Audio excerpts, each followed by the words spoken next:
Hi, this is Chris Beaulieu from the Department of Radiology at Stanford, and I'd like to give you a quick tour of our iPad Assistant, which works in concert with iPad to allow us to create and edit templates and lexicons.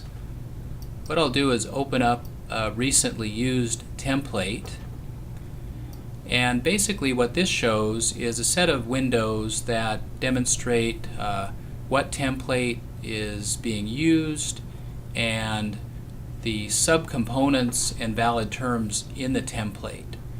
One thing I'd like to do is show how to upload a lexicon. So if I go to this icon in the lower right corner, I can upload the Vasari lexicon that we've created or was created by a different group. And this tool gives us the capability of editing not only the template but the lexicon itself. Let's say I wanted to change my entry template for a different research project or to just improve on it. One thing I can do is I can delete previously existing template entries. So I'm going to just go ahead and delete location, and I want to show now how I can add that back. And let's say I decided that I wanted to have the term component be lesion location instead of just location. So that'll create a new component in the template. I can then choose whether or not I want that field to be required when I do an annotation by clicking this button. And then I can map that to an AIM class in this window. So I have a selected group of terms, and so a lesion location is going to be an anatomic entity. So I'll click on that. Now notice here, since I deleted the previous location, that it doesn't have any valid terms associated with it here.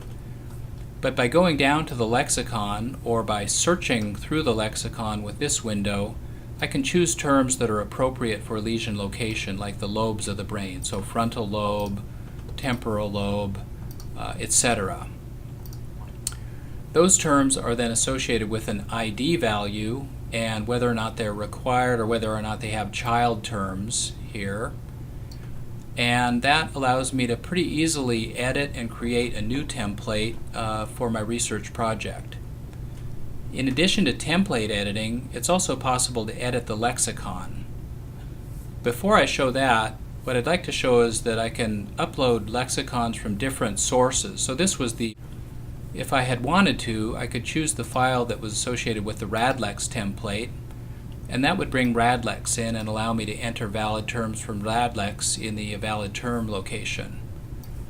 Let's go back to the Vasari template because I don't want to edit the Radlex template.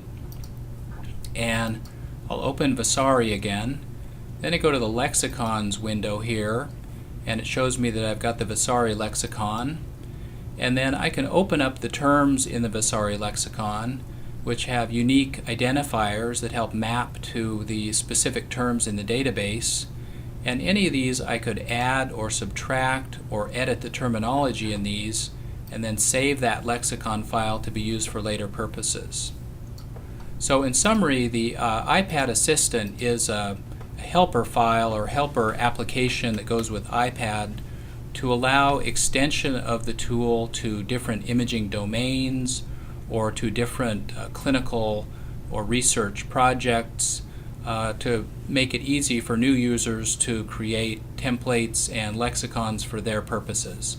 Thank you for your attention.